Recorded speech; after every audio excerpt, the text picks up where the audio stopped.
that's dependent on how you want to run it. If you want, I can run out and grab it real quick. If you tell me which car you have. Oh God, it's like a maze inside my. I'll just set it down on the floor, I guess. Okay. They may have a guitar stand here. You think so? Let me see if they do. Hi. Do you think I'm going to be holding the guitar for the whole interview? You want to, if you don't want to, whatever. However you're comfortable. Did they mic you up yet? I forgot about guitar stand. Oh, it goes up. Can you hold this? Meet you in the middle. And we'll come and let's see where. You got it?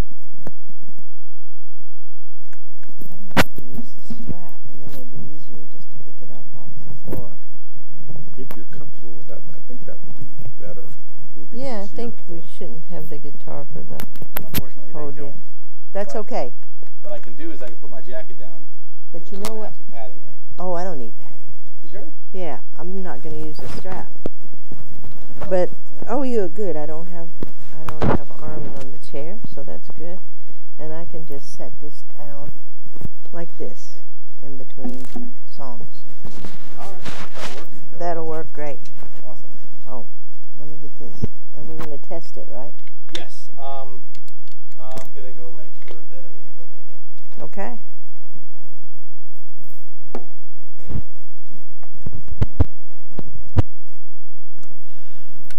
Hold on a minute and see. I'm so glad. I'm so glad I got it. Okay? I want you to know I got you. Okay? I got you. You've already gotten everything.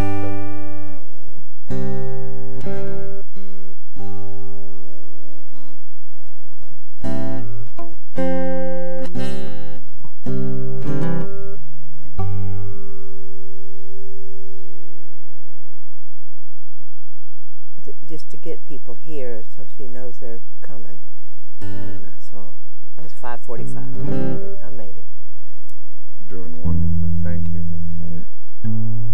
How do you like the electronics of doing? The tuning? Yeah.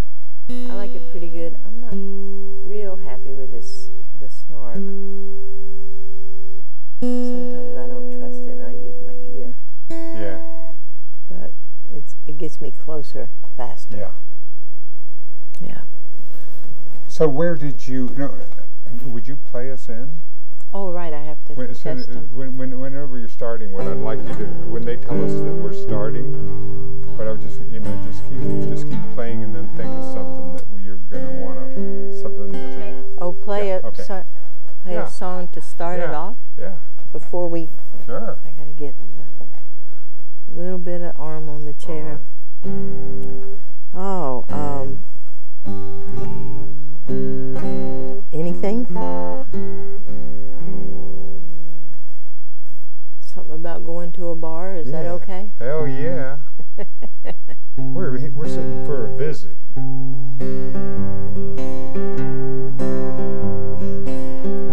Nothing like playing a guitar, sitting round the fire. Nothing like going to a bar, getting a little higher. I don't know which way I'll go. I don't know which way I'll stay. Can you love both sides any old way? My soul can go to the top of the hill where it can grow so peaceful and still. My soul can go to the middle of the crowd. City lights excite mine, I know it gets loud, but I beg you don't ask of me to give up one side my harmony. Say you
friend Dennis Tardan.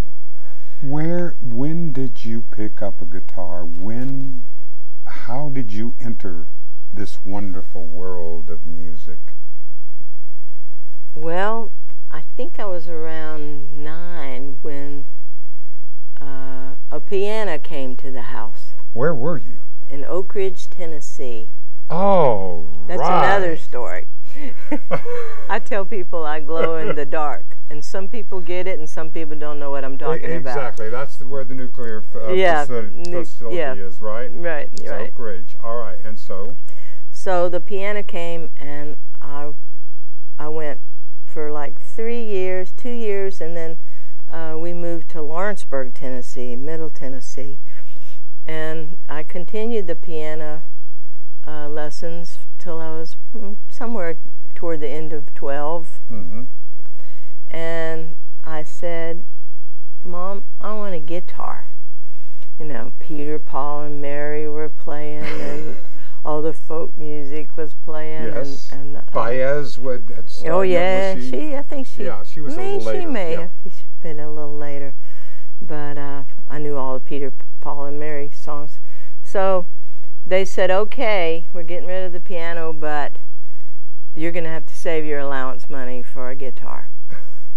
So I saved my money, and there was a guitar somebody had. I don't know where I got it from, but there was a guitar for $5, and I had $5. And the strings were about that far off the thing. See how close the strings are? Mm-hmm. They were like 3 times that. And I pressed that thing, and I worked with that thing, and I had calluses on my fingers, like thick, really thick. I have calluses now. Yeah. But they were like so thick that I'd put pins in the end and scare my friends at school. But I worked on that guitar, and so I think I was like 14 when I got the guitar, maybe 13. Yeah. And then when I was 16, I went in my room, and there was they'd bought me a guitar with a case, and they realized that it was going to take. And you knew that this was going to be. Now, did you begin writing right away? Because you're a songwriter and a singer and a performer. And well, back then I was just, where have all the flowers gone, and all the Peter, Paul, and Mary. But when I was about 17 or 18, this friend of mine's mom had remarried and gotten pregnant again. She was like 40 or something, and had this little baby, and it was just so inspiring. I wrote a little song for that baby. I don't remember that song, but I remember bits of it. Yeah. But that was my first song. How cool! And did you say, okay, I want to go? I mean, you're in Tennessee, so there is a lot of music in that comes out. I didn't think of that. I just thought of playing on my own. I didn't really think of any dream of my future vision. Is that what you? Yeah. Yeah. No, I didn't. So how did it happen? Well, I guess it's happening. Yeah. I mean, you've been performing. I know forever. I've gone out to Patsy's, and I've seen you perform out there, and I've seen you perform with so many other people. One of the things I was talking with our producer Donna Cosper about before is that you're one of the most generous people I've ever seen. I've watched you with other musicians, other really wonderful musicians, and you're cheering them on and you're nurturing them. How did you do that without comparing? Because I admire that so much about you, that you can sit and nurture and support other people who are doing what you're doing. Well, I appreciate that. It's nice of you to say that. The Songwriters Circle's been going for like 8 years. Tell me about that. It started at Art's Rib House, and when Art's closed, we moved it to Patsy's. Mm-hmm. And I host the Songwriter Circle and have different people come, and it's just been a wonderful experience. And of them, you know, some of them haven't played very much in public. Yeah. I've got one coming in January that doesn't play that much in public, but yeah, but it's just been a great thing. It's been a wonderful thing. And so what are you writing now, or what are some of the songs? I'd love for you to play something else for us. Anything that comes to your mind as we're playing here together and okay. having our conversation. Please stop me at any time and just jump in and say, I tell you what. that reminds me of a song. Exactly. It was one of the most graceful things that has ever happened to me is when you told me that a comedy piece that I'd done reminded you of a song, and we put that together and we have it up there on YouTube, the two of us together. Which one was that? About a car, a car and life, yeah. and so that. You want to hear that one then? Sure. That's right. It was. I had done a story about how I over-identified with my body, that I had thought that I was that this body was who I was, and that that's not true. That I occupy this body very much like I drive down the road. I don't think I'm my car. I'm just an occupant inside the car. And so that was my story. Right. And that I was a 1948 Dennis, you know, this post-war classic and all. And so I did that story, and then you two said, this reminds me of a song. And then you played this at our Night of the Arts. That's right. Can I do my little intro? Yeah. My friend Kathy Mills, known her for a long time. She used to run a women's music festival. Yeah. And anyway, she heard the song, and she said, I said, Kathy, I've written a song about life as a car. And she said, actually, it's an extended metaphor of life as a car. Kathy's an English teacher. And I said, yeah, but Kathy, it's not about a car. And she said, I know, Nancy, that's what a metaphor is. And so I learned what a metaphor is for that day. But it's her favorite song, and she's had some health problems. And let's sing it for her. Let's sing it for Kathy. I woke up this morning, I was sideswiped by life. Dent in my head and my steering weren't right. I knew it was gonna be time for changing inside of me. When life comes along, deals you a blow, you're lacking spark in your plugs and all in your soul, and you know it's time to start it up all over again. What you gonna do to make it better this time? I wanna know. Have you run out of ways to make it better this time? I don't think so.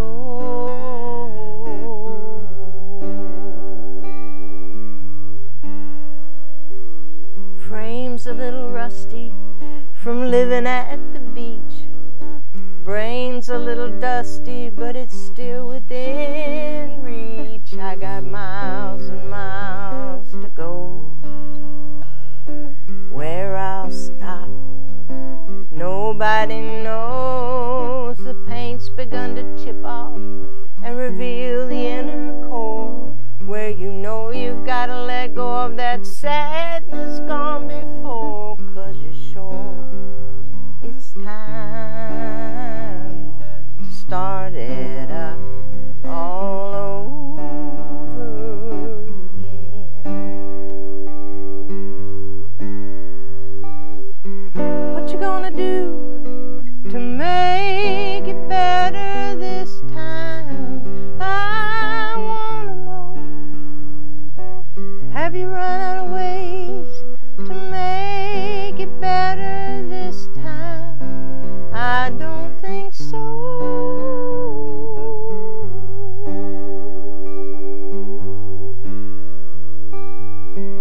Woke up this morning, I was sideswiped by life.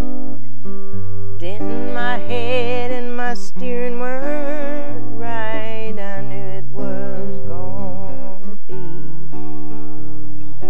time for changing inside of me. When life comes along, deals you blow, you're lacking spark in your plugs and holes in your soul, and you know it's time to start it up all over again. I think it's about never giving up. Never, never, never, never, never, never, never. You know, Nancy, I have a sense that in what's happening now in life, I grew up in a time that where of white male privilege. I mean, we were, that was where it was, and as I look back, when I look back on these last 10,000 years since we had private property, I can understand why the male was ascendant and why, and it's very hard to give up power. That's one of the things we've ever seen. But the only way I see that we're happening is that we're going to be able to progress is to have the divine feminine arise within each of us, within society. And you've been part of the women's empowerment and been part of that. You're around a lot of powerful women. Are you seeing this evolution? Are you seeing this happen? Can you? Yeah, with the Me Too movement started many years ago, actually. Yes. And people think it just came from the Harvey Weinstein thing, but it started. The woman that started it. It was like 06. Mm-hmm.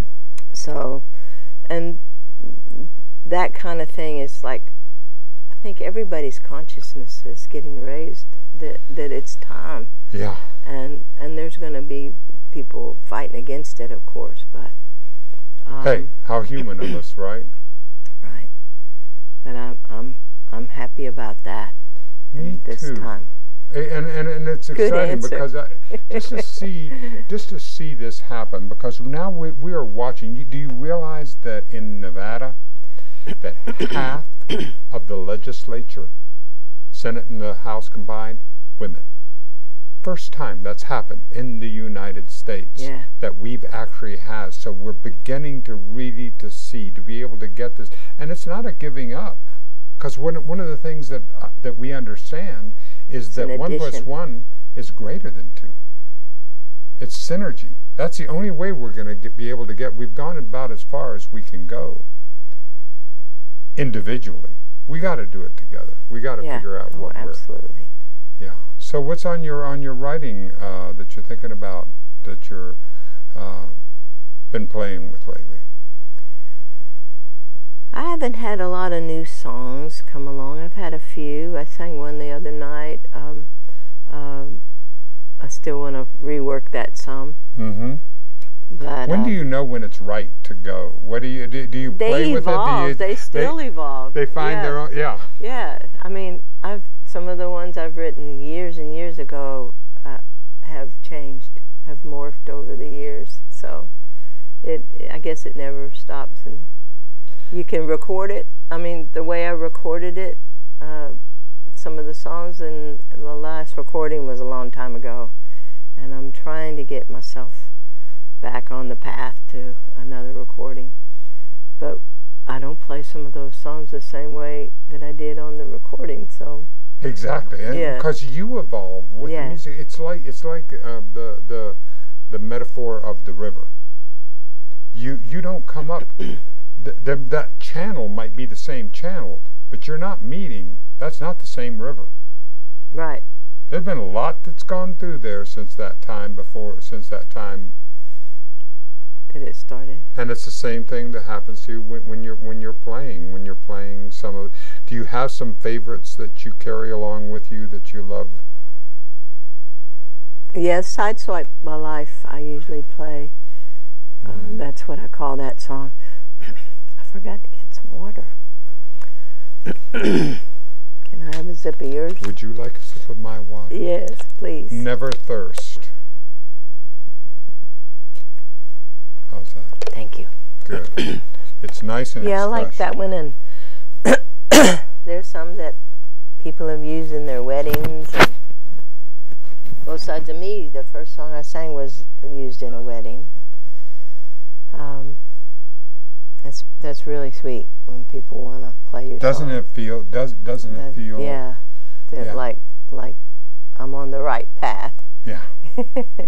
Right. And that so much of what I see about artistic growth is a path, that we're just on the path. You get up each morning and do you get your ideas in the morning? You don't get to the end of it ever. No, it's just all part of. It's just all part of the process. So That's right. what is fun for you now? What kinds of things are you interested in besides your music and your performing right now? Of course, you have your music circle. Yes, that's very fun. Yeah. Very much fun. So anytime I'm doing music is fun usually. I'm retired, so I walk my dogs 3 times a day on the property out where I live, and be with friends. Yeah. Go do things. I went to Fun House last night. What is Fun House? Fun House is a play about a woman. I'm not going to say her name right. She does a comic strip about lesbians, actually. Mm-hmm. And it's a Tony Award-winning play. How wonderful. And the fun is for funeral. And it's what the kids called the funeral home where their father worked. And it was just fantastic. It was fantastic. It was how this woman, Alison Bechtel, I think is the way you say it, grew up. And I went to that last night with some friends, and it was just an amazing play, and you need to see it. Yeah. You will absolutely love it. You know, I've been very interested in the peace that has happened since marriage equality. It just felt like such a wonderful and such a tremendous opening when I saw when that happened. It felt like that we grew as a culture when that was confirmed that day in the Supreme Court. Yes. And learning about yourself and your own journey. Can you talk about that?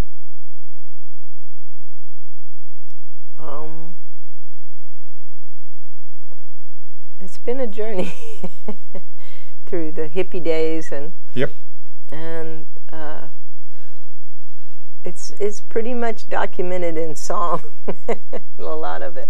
And do you keep it in a catalog? Do you keep them through the different CDs that you have produced? And can you look at it and look at the catalog and say, okay, here's where I was at this time, here's where I am at this time? And well, some songs are written at various times when life has inspired me. So I know when the songs are dated, right? I know when that song happened. Exactly. Some of them I won't sing here today. Thank you.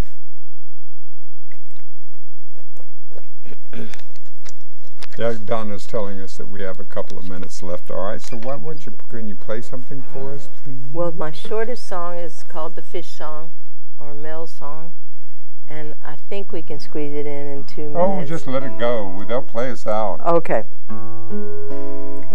This one's been sung in a lot of weddings, mostly same sex.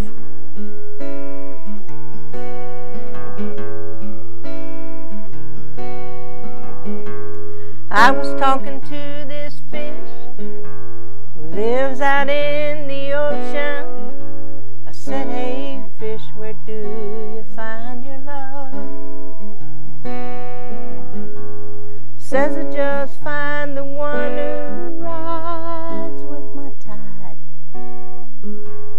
goes with my flow and stays on my side. I said, how can that be? So many fishes in the sea. How do you spread yourself so damn thickly? Says you just get real deep, and when you do, the one who's right will be swimming next to you. And then you hold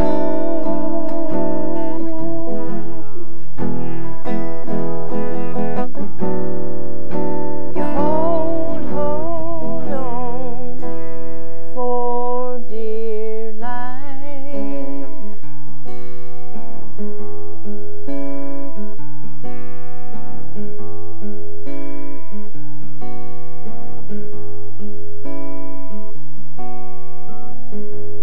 Conversing with this cloud who passes by my sky. I said, hey cloud, where do you find your love? Says it just float along till the right one comes by. One who's pushed don't never